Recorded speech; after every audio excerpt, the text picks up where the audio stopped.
A couple months ago, Games Workshop released Legions Imperialis, a game played at 6mm scale instead of Games Workshop's usual 28mm scale. The game is set in the Horus Heresy, so there are only two factions, Astartes and Solar Auxilia, both of which can be supported by Titans. Both Astartes and Auxilia can be played as loyalists or traitors, so today I'm going to be painting a company of Alpha Legion infantry. All the units I'm painting come in the Legions Imperialis starter box and can also be bought separately. Whether they're really traitors or secretly loyal is debated, but one thing that is for sure is that they have an iridescent blue-green metallic color scheme that I want to capture on these models. This is especially important for me at Legions Imperialis scale because most of the models are too small to add much heraldry, and I want to avoid accidentally making them look like the Ultramarines. Because these guys are so tiny that each Marine is a single piece, I was able to prime most of them on the sprue, the only exception being the 4 Contemptor Dreadnoughts, which I assembled and mounted on their bases. I used gray spray paint because I was out of white, both of which work fine. After the spray paint dried, I cut the sprues into these strips, which served as helpful little handles while I painted the tiny Marines attached to them. I then coated everything in Leadbelcher as an undercoat for the metallic blue color I want in the end. A faster but more expensive way to achieve this would be to use a metallic spray paint, such as Citadel's Leadbelcher spray. I then used the Akhellian Green contrast paint. I highly recommend using contrast paints no matter which chapter you end up choosing. They save a lot of time because they look great after just one coat.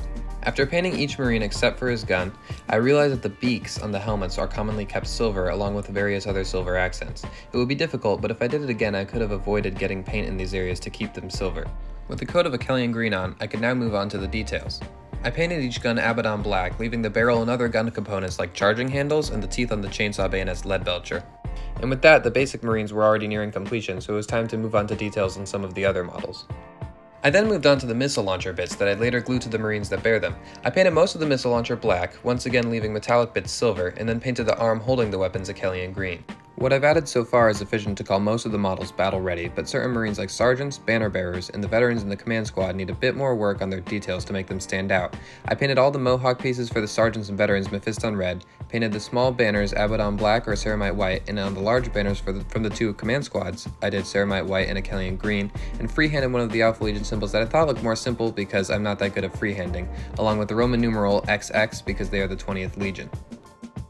Finally, I did the Terminator's tabards. I originally used Ceramite White, but I didn't like how bright they came out. I guess they didn't look very tough to me that way.